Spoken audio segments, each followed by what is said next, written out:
How often should you rebalance an investment portfolio?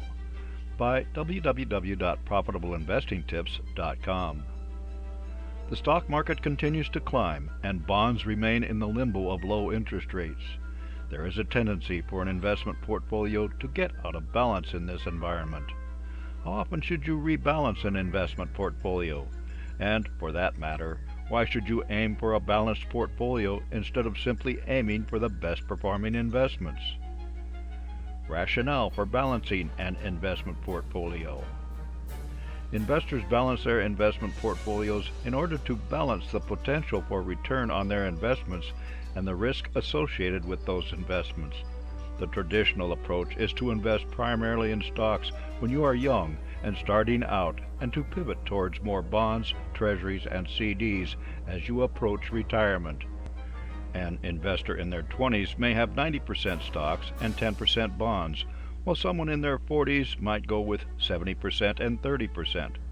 Traditionally, someone near or in retirement may have half or more of their portfolio in bonds.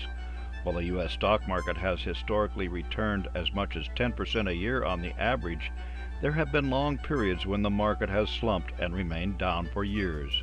The rationale for balancing an investment portfolio is not to get caught during a market crash and slump with no means of support while you wait for the market to recover.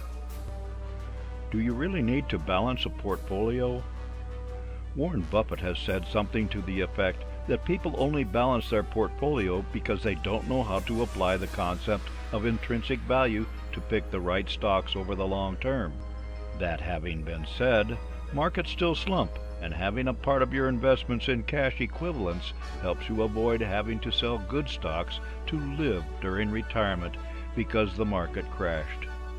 Buffett's suggestion in regard to those who do not have time or expertise to choose and follow the right stocks is to invest regularly in an ETF that tracks the S&P 500.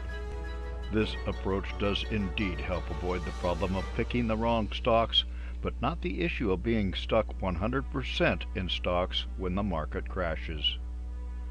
How often should you rebalance an investment portfolio? If you are going to follow the traditional recipe for allocating investments to stocks and bonds, you will rebalance when it's time to change the mix as you get older and when the portfolio gets out of balance because either stocks or bonds have gotten ahead of the percent of the portfolio that you have chosen.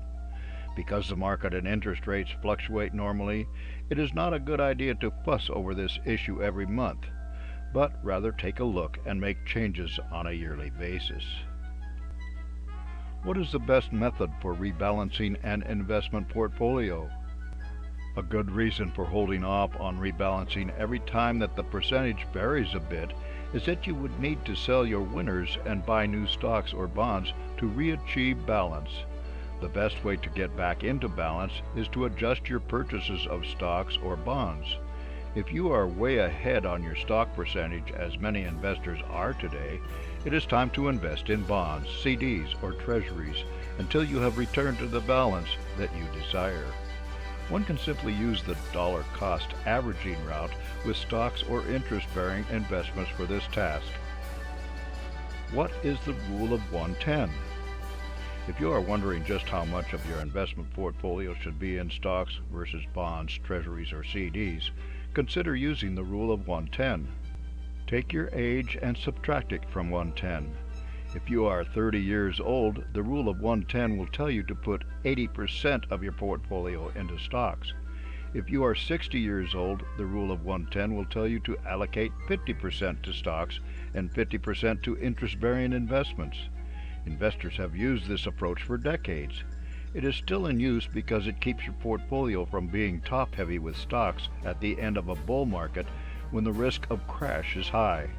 And it gets you back into stocks as a bear market is bottoming out, and you can find bargain stocks for the next bull market. For more insights and useful information about investments and investing, visit www.profitableinvestingtips.com.